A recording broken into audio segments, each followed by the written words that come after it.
My planet is far away and long gone, but its name lives on. Gallifrey.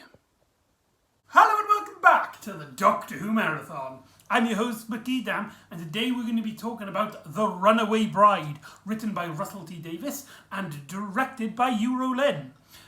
This is the second Christmas special of the revived series, and it introduces the idea of a one-off companion, a story in which the Doctor gains a companion for one adventure. However, as we will later see, that will not actually be the case here, because this one-off companion in this story is none other than Donna Noble, played by Catherine Tate, who would later go on as a full-on companion in Series 4, the series after the next series that we'll be tackling. So, very interesting there. Now, this was a massive deal back when it came out. It was just after the departure of Rose Tyler, the very popular and very heavily connected with the fan base's companion.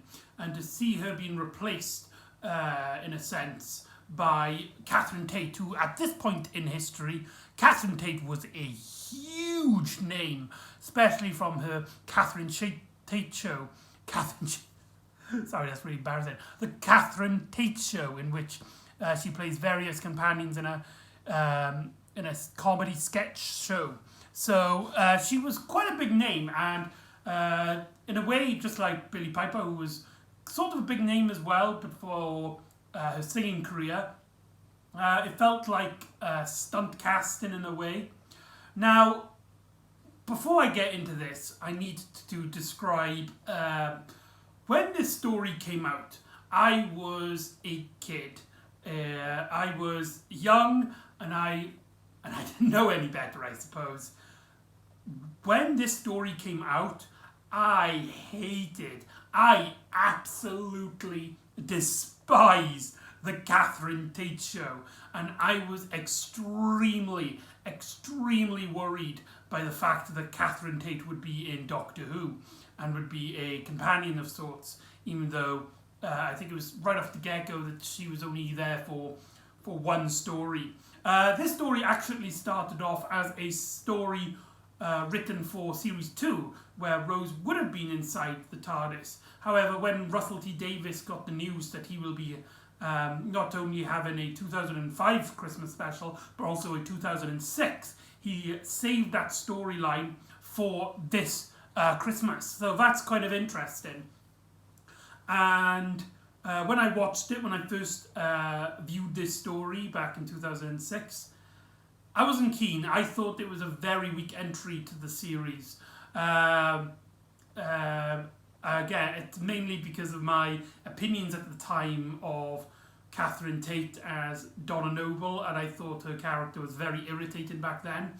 However, we now know that Donna is one of the best companions in the series.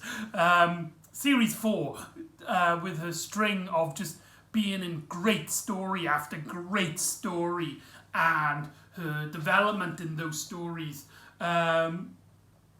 really makes her such a likeable character. But that's not what we're talking about today.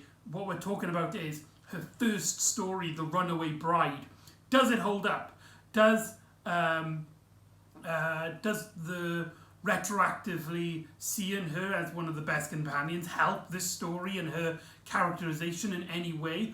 Or was I justified in hating this story back in 2006? Well, that's what we're going to find out. So, the story starts off with Donna Noble getting married, when suddenly she gets teleported into the TARDIS, leading right into the cliffhanger of the last story, Doomsday, in which the Doctor is suddenly surprised by a bride appearing inside the TARDIS. For those of you who are into your visual style, you might notice that there is a clear difference between how that story ends and how this story starts. The look of the TARDIS looks completely different. not in terms of like its design, but the lighting. In Doomsday, everything was all green and very dark lighted. But here, everything is a lot more in tune to light. The story behind it is that this story had a new cinematographer, or someone who works with the lighting department, and preferred to light it like this, which gives it a much more stunning visual style compared to the previous story. I personally like the more harsher, greener look, but that's just me personally. And speaking of visual style, this story starts off a new era of the 10th Doctor. With his stories with Rose, there were a lot more stories told in a similar way to the 9th Doctor. They were sometimes low-key, a lot of times very, what's the word I'm looking for? Domestic. A very domestic storytelling. But here is the start of what I like to call the Swashbuckler. This story and many stories after this would start a trend of the Doctor running around, banting around in a way which is very swashbuckling, which reminds me of those old action movies from the 1930s and 40s. You know what I'm on about? Yeah, you know what I'm on about. This is the visual style that I am preferred to in the revived series in terms of the 10th Doctor era, because, you know, it's the style of two of my favourite series of the revived series, but here it works pretty well. But anyway, the Doctor and Donna interact with each other. Oh, I forgot to mention, this story also introduces a new logo. It's exactly the same as before, only it's gold instead of silver. I bet most of you didn't even notice. Anyhow, so the Doctor and Donna are banting around, and you can clearly see the influences of the Catherine Tate show, and you can clearly see that this story was written with Catherine Tate in mind. She's constantly calling the Doctor the Martian. She's like, how many times are you this character? Is this Norris? This has Norris all over it. And this is the kind of stuff that I used to hate. It used to really grind down the story for me. Looking back at it now, at a much more mature, as a much more mature audience member, I still find it a bit irritating. I'm sorry, Donna fans. I know she becomes so much better in series 4. I know. But in this story, personally, she just drives me insane. I want to punch her in the face. Just that, like, it's so clearly, it's like trying to be quirky, trying to be the idiot in a sense. So the Doctor tries to get her back to her own wedding. We get some really great moments. I like the moments in which Donna notices the TARDIS is bigger on the inside than it is on the outside. The scene when she opens the door and she sees space, and the Doctor's like, "This is a space. This is my spaceship." Awkwardly. I especially love it when the Doctor tries to get her a taxi, trying to help Donna with a taxi, and to help her, he tries to get money, and to see the Doctor, the most badass character in all of fiction. I don't care what anyone says. This guy has defeated monster after monster after monster with no superpowers. If you don't count regeneration as a superpower. But anyway, to see him impatiently waiting for a cash machine to be free, just that cracks me up. I love David Tennant in this. This is David Tennant and is probably his funniest so far. And unlike some of the scenes with Rose, I feel like the humour here really works, especially when in certain scenes he's irritated at Donna, and me as a viewing audience was getting annoyed at Donna with this as well. But it's just also, it's also nice to see that the Doctor takes the emergency of a bride missing her wedding as seriously as he would with any other monster, with any other situation he does, as he's constantly like just jumping up and down and stuff. But however, when Donna gets the taxi, the Doctor notices that there are some Santa Clauses who start putting their trumpets down like weapons as the Doctor clicks. These are the things that were following him last Christmas. A strange reference to the Christmas invasion because it makes these villains a lot less connected to the Sycorax. When you've been rewatching that story, the two halves of the Sycorax and these robots, it's revealed here that they're robots, are two different entities. Which is kind of implied in the Christmas Invasion, but here to see it confirmed, it's a bit odd. And we get one of probably the most iconic scenes.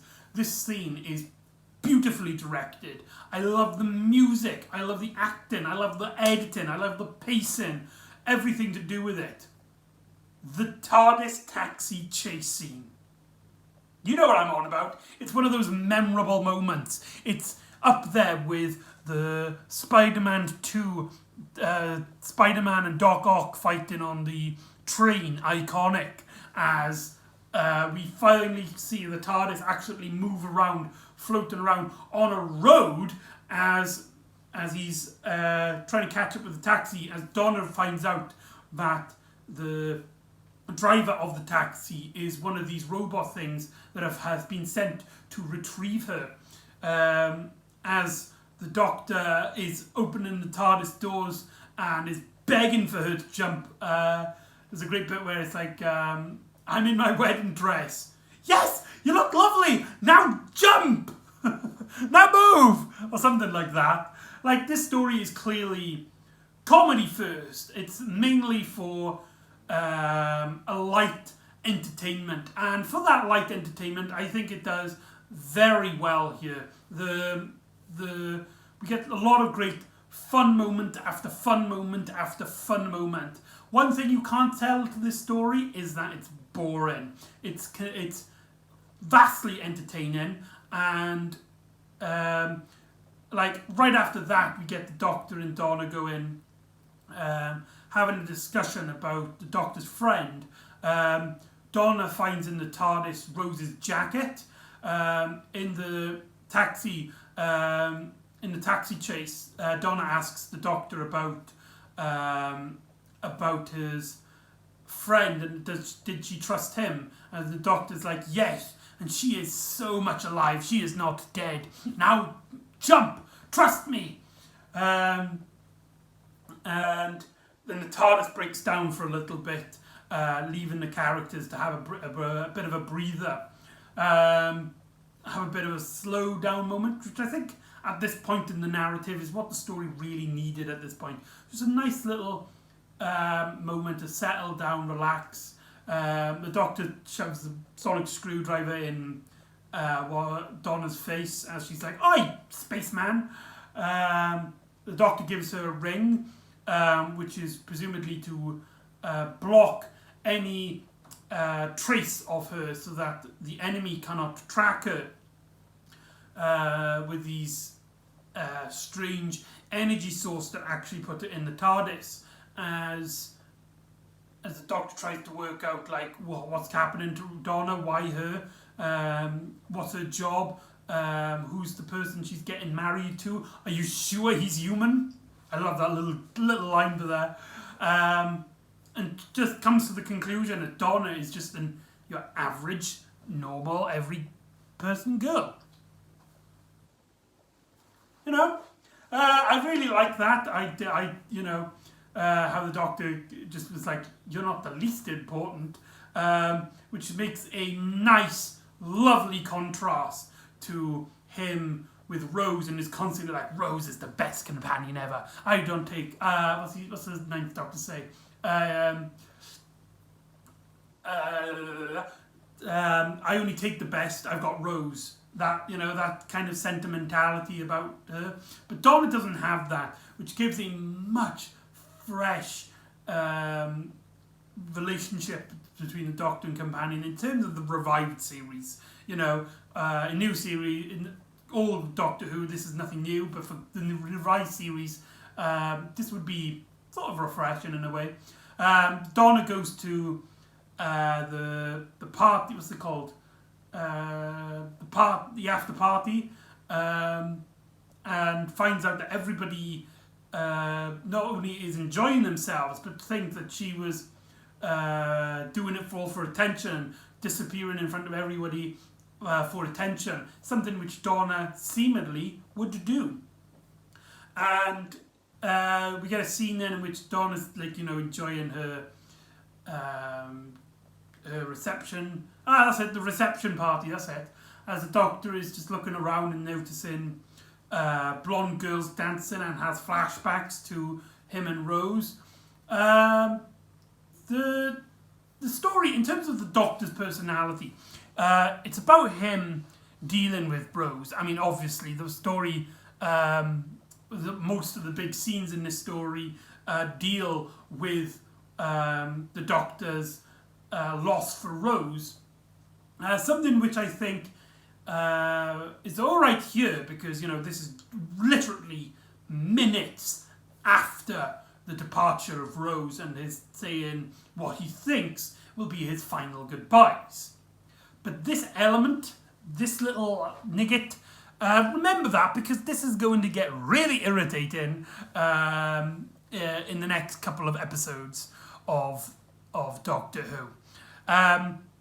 But in terms of this story, I find that for the most part it works. I like when Donna points out the Rose's jacket, the Doctor calms himself, he slows down, he stops being his quirky self as he just stares at Donna as like, that belonged to a friend.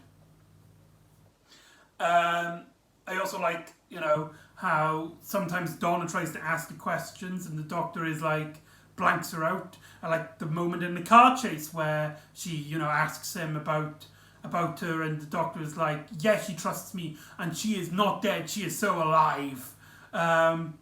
Those moments, I feel like they work because they play into the Doctor's character within this story.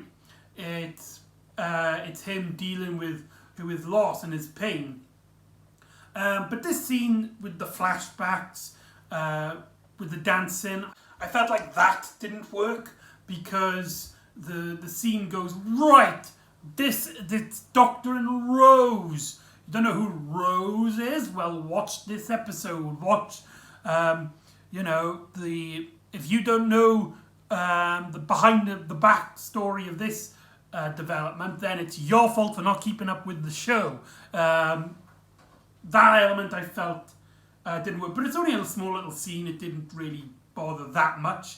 As the Doctor finds video footage of the wedding and sees Donna is teleported into the Tardis by Huon particles, something which exists within the Dark Times. Yes, the Dark Times, something which links into Time Lord Victorious, as this story deals with creatures that have lived during the Dark Ages, something which has been there since almost the dawn of time.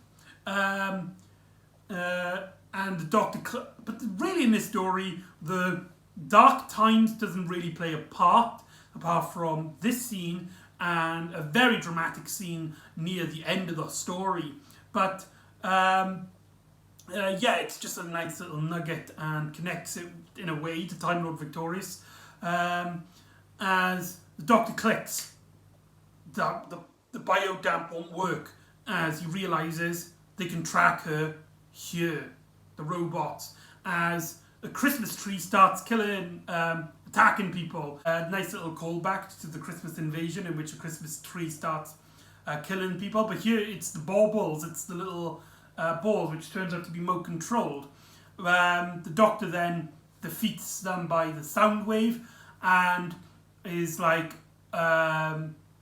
Right, these things, these robot, I believe they're called robotoids, robotoids.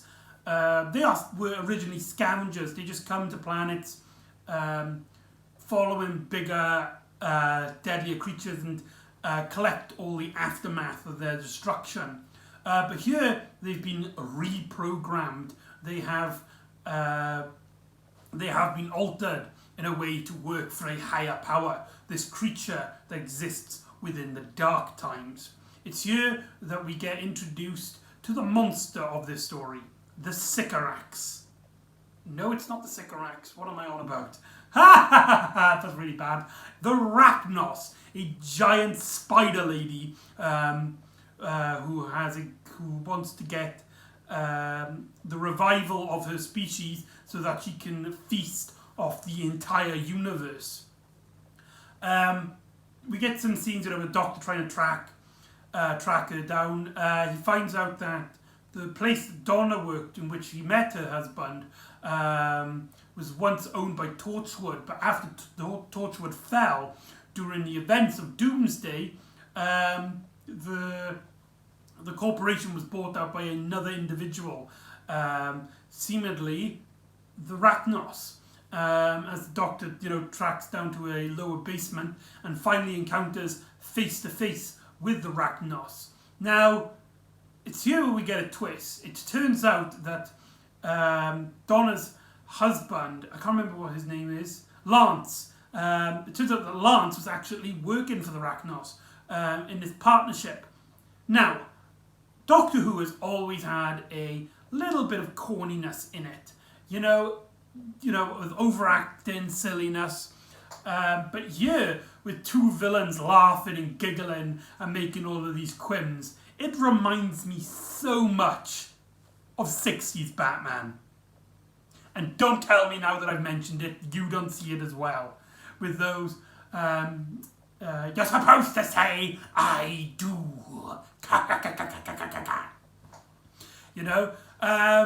In terms of her presence in the story, she doesn't really have any. She just sort of appears in the end,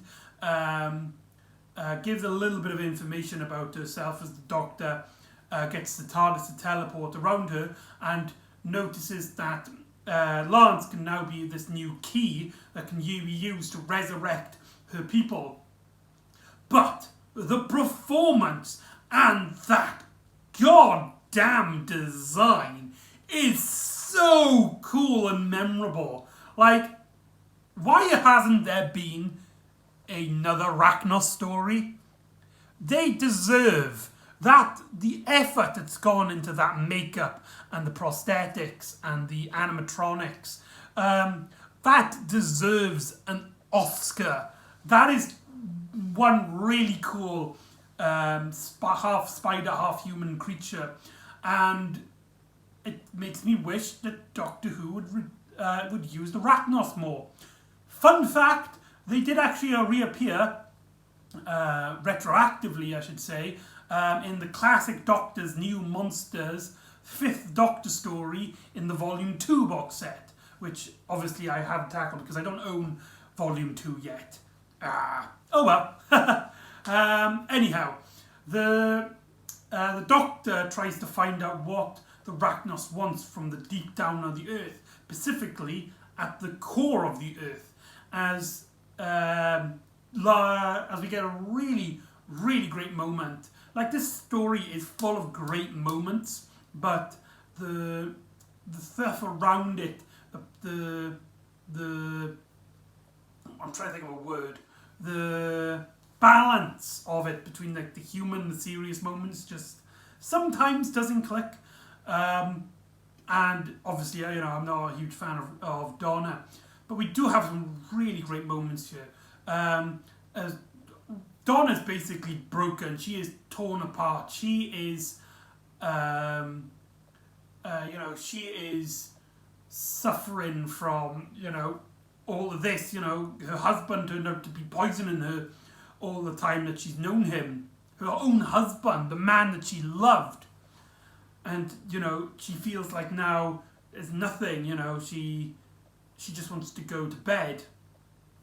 But the Doctor has taken her back in time to witness the birth of the Earth. Hey, that rhymed. And they look out through the Tardis doors as they witness these meteorites just hanging around in space, and a newly born star. The CGI work and this scene just reflects so brilliantly Donna's state of mind. At this moment she is broken, she is distorted, but the Earth herself, they will form, they will come back, and they will unite. It's just so great, you know. And the Doctor states as well, it's like, that's what humans do. You make sense out of chaos. Sure, this stuff, the birth of a planet, is beautiful. It's goddamn magnificent.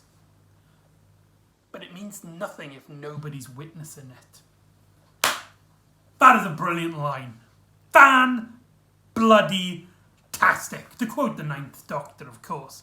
So the Doctor gets dragged back as the Huon particles, which seem to be connected with time, because how the hell is it connecting with the TARDIS? When the TARDIS is billions of years in the past? We don't know, but anyway, it transports them into the Rachnos' lair, but the Doctor does something which makes the TARDIS go left a bit, or right, as the Doctor then tries to get back into the room in a different entrance, as he states, you know, I don't know what I'm doing, I'm just making it up as I go along. Donna gets kidnapped, and then it leads into our conclusion. Probably one of the best endings to a story of the 10th Doctor so far. The Doctor originally starts off pretending to be one of the robotoids, but the Rachnos clearly discovers who he is. The Huon particles then leave Donna and Lance, only for Lance to be murdered by the Rachnos. As the Doctor uses his sonic screwdriver to spin the web in a way that the Donna is now safe. And here we go, the ending. Dr. Peclay asks the Rachnos, I'm giving you an option. I will take you and your children away, somewhere where you can live your life in peace and coexist with the universe. Take this now, or I'm warning you. And she laughs, she scoffs. It's like, who are you, little man? Or you little human. And the Doctor's like, I'm not from here. And she goes, where are you from? And we get the line which I quoted at the start of the video, where which is actually the first time Gallifrey is mentioned in the Revive series. Sure, the Doctor's mentioned his home planet, but just like the Time Warrior, this is the first time Gallifrey, the name Gallifrey, is mentioned. How cool is that? And it's such an iconic scene as the Rachnos starts freaking out. It's like, the Time Lords destroyed my race. They've destroyed my people. This kind of twist that it turns out the Time Lords were the murderers of the Rachnos isn't actually out of left field. The story has mentioned numerous times at this point that Time Lords used to use Huon energy, something which the Rachnos uses, but they stopped using it after they learned how to have another more powerful source, and they stopped using, and they tried to destroy every known source of Huon particles because they were dangerous. And so the Doctor uses the baubles which were at the Christmas tree to set off a bunch of explosions, throwing the water all down to the core of the Earth, killing all of the Rachnos' children. She teleports back up into her ship, only for it to be destroyed by the military. The military have been ordered by Mr. Saxon. Yes, that's another connection with the Series 3 story arc. So this is where the first named mention of Mr. Saxon comes from. There was also a reference of Mr. Saxon in Love and Monsters, fun fact. But this is the first time we actually hear someone say it. And destroys the Ragnos' ship. And there's a great moment where the Doctor just isn't stopping. He just stands there watching the Ragnos in pain, mourning the death of all of its children. And the Doctor just stands there as if, like a stranger, as if nothing, this does not concern him. As Donna looks up and is like, Doctor, you can stop now. And you can see the Doctor's face, he is just full of just pain and stuff. And, you know, it's her, the Ragnos threatening Donna, his friend, throughout this story, that pushed him to this limit. We get then a scene of the Doctor taking Donna back to the home, where, of course, as we know, she declines the offer of the TARDIS. And I love how she mentions, like, she doesn't want to join because this life is just absolutely terrifying. That moment where I witness you just standing there as if, you know, you weren't even bearing this situation, this pain, this misery. That's scary. But she believes that he needs to find someone. He needs to find someone that will tell him to stop. That will tell him no. As the Doctor makes it snow and departs in the TARDIS. So there you go. That's The Runaway Bride. Overall, it is a pretty decent story. In some ways, it's superior to The Christmas Invasion. The action scenes are a lot more tightly edited. There's a lot of great slower moments and some great action moments. But I feel like sometimes the story goes way too quick. I felt like Donna here wasn't as interesting as she will become, and in some scenes just really irritate me. And just the idea, the plot itself is just really odd, because we go back to another case of repeating basically the Christmas Invasion, where we have the Santa Claus robots at start leading up to the main threat, which is very odd. The stories are very similar in that sense, and on that premise alone, I don't think it's as good as The Christmas Invasion. But there you go, that's The Runaway Bride. So join me next time, where we will be starting a brand new series as everything changes. So I'll see you next time for Torchwood. Ta-da!